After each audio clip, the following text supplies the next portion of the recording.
మొక్కై వంగనిది మానే వంగున చిన్నప్పుడు తెలుగు కాపీ పుస్తకాల్లో ఉండేది గుర్తుందా? ఈ సూక్తిని మనం పాటిస్తే దాని పర్యవసానాలు చాలా అద్భుతంగా ఉంటాయి. ఇప్పుడు ఇదంతా ఎందుకు చెప్తున్నానంటే చిన్నప్పుడు మనం మొక్కను వంచగలం. ఎందుకంటే అది పచ్చిగా ఉంటుంది కదా! అదే పెద్దయిన తర్వాత గట్టిపడిపోతుంది. దాన్ని మనం వంచలేం. లేదు నేను దాన్ని బలవంతంగా ఏదోలా ఉంచుతాను అని అనుకుంటే మనకే ఏదో ఒకటి నొప్పెడతది. సేమ్ అలాగే పిల్లల్ని కూడా చిన్నప్పుడు వాళ్ళకి మంచిగా చెప్తే పెద్దయిన తర్వాత కూడా ఆళ్ళు అలాగనే ఉంటారు. లేదు వాళ్ళ చిన్నపిల్లప్పుడు అయ్యో! చిన్నవాడు వీడేం చేస్తాడు అని గారం చేశామా పెద్దయ్యాక వాడు మనం చెప్పినా చేయడు. ఇవాళైతే నేను మా కన్నయ్యకి ఏం చెప్పలేదు. నేను ఒలుస్తుంటే వాడే వచ్చి అడిగాడు. వాడు అడిగాక నేనెందుకు కాదంటాను చెప్పండి.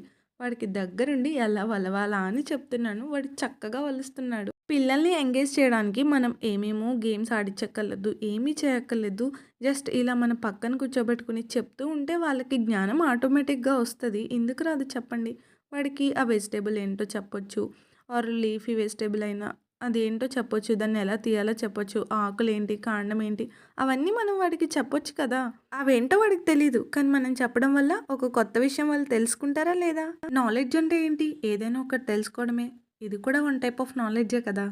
అందుకే దేన్ని తక్కువ చేయొద్దు, చులకనగా చూడొద్దు.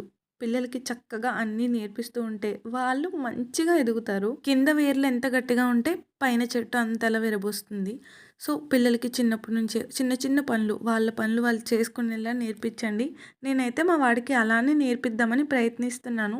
ఇదివరకు చేసేవాడు. ఇప్పుడు ఎదిగే కొలది కొంచెం మార్పులు, చేర్పులు వస్తున్నాయి. ఇప్పుడిప్పుడే బయటికి వెళ్ళడం స్టార్ట్ చేశాడు కదా! అందుకే నలుగురిని చూస్తున్నాడు. 4 రకాల పనులు ఇంటికొచ్చి చేస్తున్నాడు. కానీ మారతారు. మనం ఓపికగా చెప్పుకోవాలి అంతే. సరే మళ్ళీ నెక్స్ట్ వీడియోలో కలుద్దామే. బాయ్.